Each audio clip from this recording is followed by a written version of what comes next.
Live from the park in Tokyo, as I have done every morning for like the last 2 weeks. The bad news is I'm running out of data and I'm going to have to change how I do this, but I don't want to stop doing these daily lives, so I'm going to get creative on that.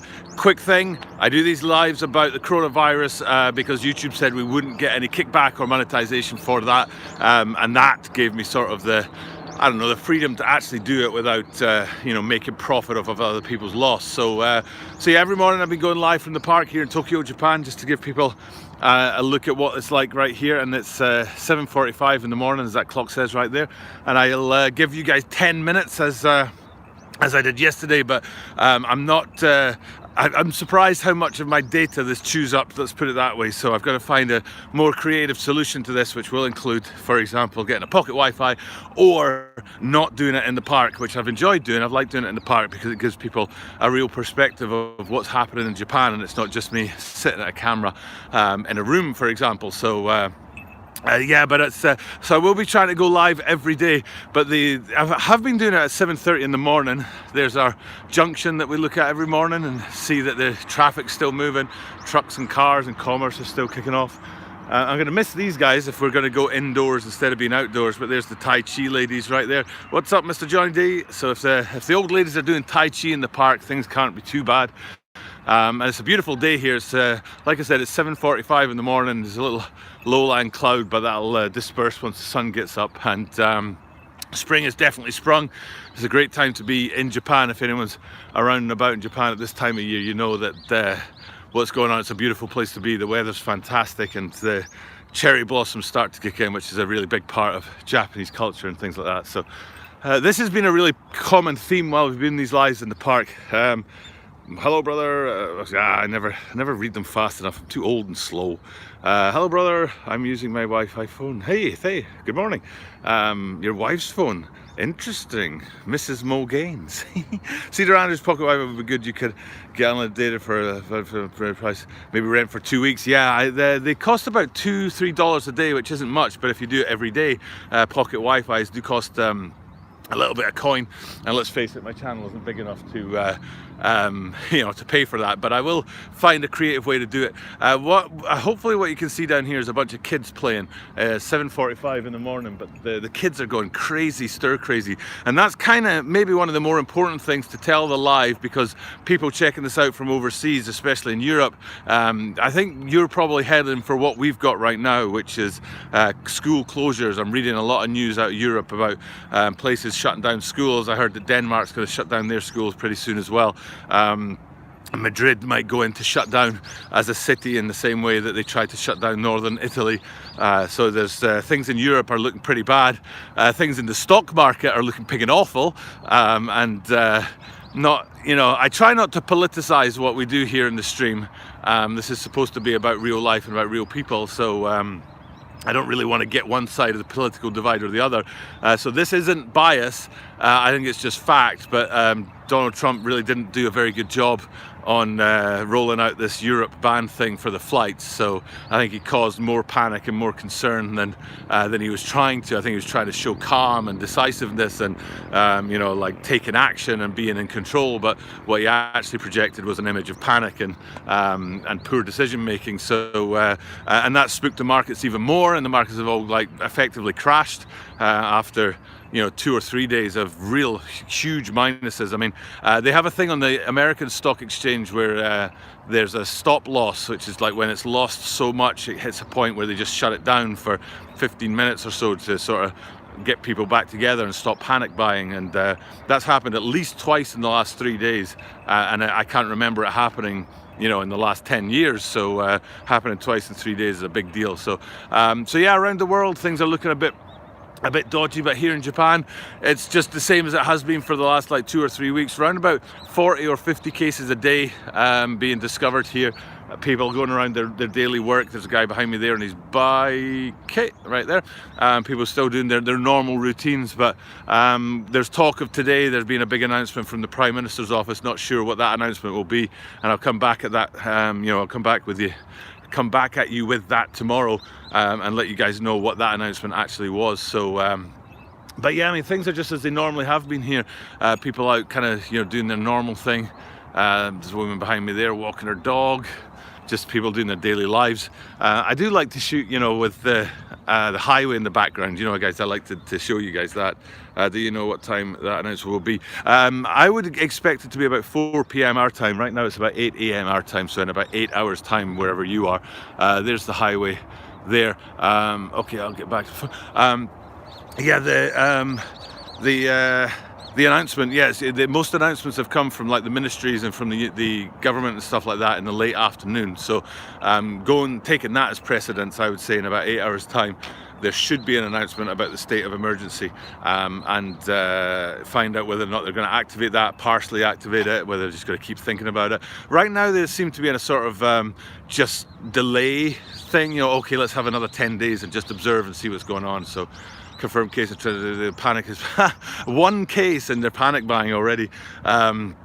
We've one, actually, I don't know if you guys have Costco wherever you are in the world, but we were looking at Costco last night here, and they are limiting it to 1 pack per person for toilet roll and kitchen roll, but it's, you know, more than 0, so we ordered some Costco toiletries to come in over the next couple of days, and you know, it's kind of convenient having them delivered as well, so it was kill 2 birds with 1 stone, because if you've been to Costco, you know those things are huge. But yeah, that's what maybe an option for you guys out there. If you're Costco people, that might be a way for you to get your hands on supplies that are in short supply. But the panic buying, yeah, Trinidad and Tobago, the panic buying started already, even though it's only 1 confirmed case. But these days it seems like 1 confirmed case is enough to be, you know, 2, 3, 4, 5, 6 cases. You know, it's the tip of an iceberg sort of thing. So but here in Japan, you know, things are pretty much as they have been.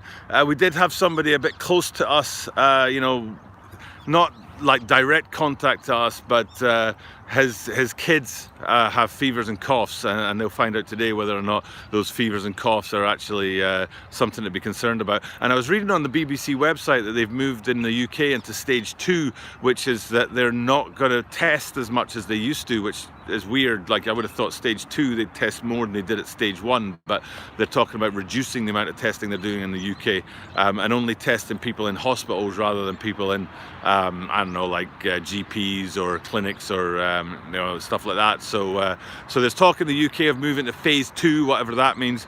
Europe looks like it's in a big state right now. The number of cases in many countries, if you look at France, Italy and Germany together as a collection, and like I said, they're starting to shut down schools and things like that in Europe as well. So it seems like, you know, whatever sort of wave that we crested here in Japan about 2 weeks ago, it's now reaching Europe, and to be honest, I don't see much hope for America either. I would imagine that America is going to go down the same route as well, and you'll see many more cases, and then a lot more you know, government decisions about shutting things down and stuff like that. So I got to do in order to go to we won't have classes for the next 3 weeks. There we go. There's only 1 confirmed case, but no classes for 3 weeks. So yeah, so there you go. In North Dakota has already decided to shut the universities, and I assume other schools as well. I wouldn't have thought it was just universities. I would guess high schools and elementary schools and things like that as well. So yeah, it's already kind of starting in the rest of the world, that you're seeing what we saw in Asia 2 or 3 weeks ago. I have no idea what they're going to do with the stock market, whether they're going to be able to sort of protect that and stop these falls, because they have been quite dramatic over the last couple of days. And then it's kind of ironic in a way that China's shut down and said all foreign visitors have to quarantine. So we plan to go to Osaka, Kyoto on 25th of March, 10 days, but we decided to avoid public transport, going to run out. That's probably a good idea. Public transport, though, I don't know, it's like public transport doesn't seem to be that big a concern.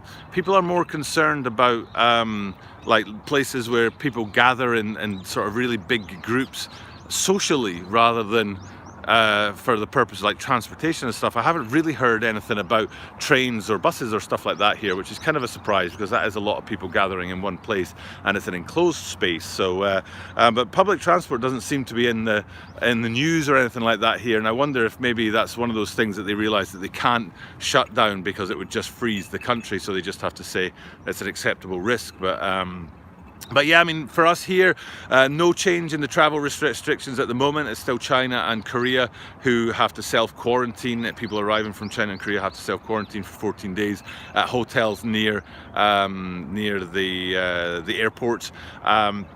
And then later on today, we're supposed to have an announcement from the Prime Minister. And still the other date was the 19th, that right now they're sort of saying whatever measures they've taken, they will review on the 19th. So, but I did say at the top of this video that I used a huge amount of data yesterday. I bought a gigabyte yesterday because I'd run out of data on my packet. And I used a third of it in a 10-minute video yesterday. And I'm already up to 10 minutes today. So that's another third gone.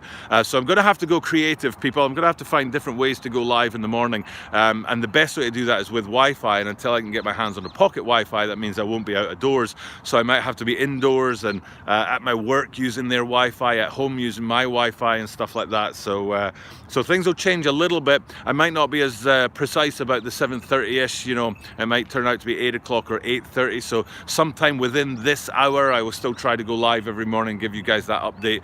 It might not be in this beautiful park, which I love to shoot from because it gives you that perspective about real people. There's a real person going about their daily lives. So no, it's no problem doing these updates, and I think they're valuable to you know, some people. I mean, it's not like I'm going viral or anything, but they're valuable to people, so I want to keep doing them. And like I say at the top of every video, you don't get any monetized kickback from YouTube for doing them, so I feel like it is, like, you know, it's a worthwhile cause, a worthwhile endeavor to do, to make sure people are getting the accurate information.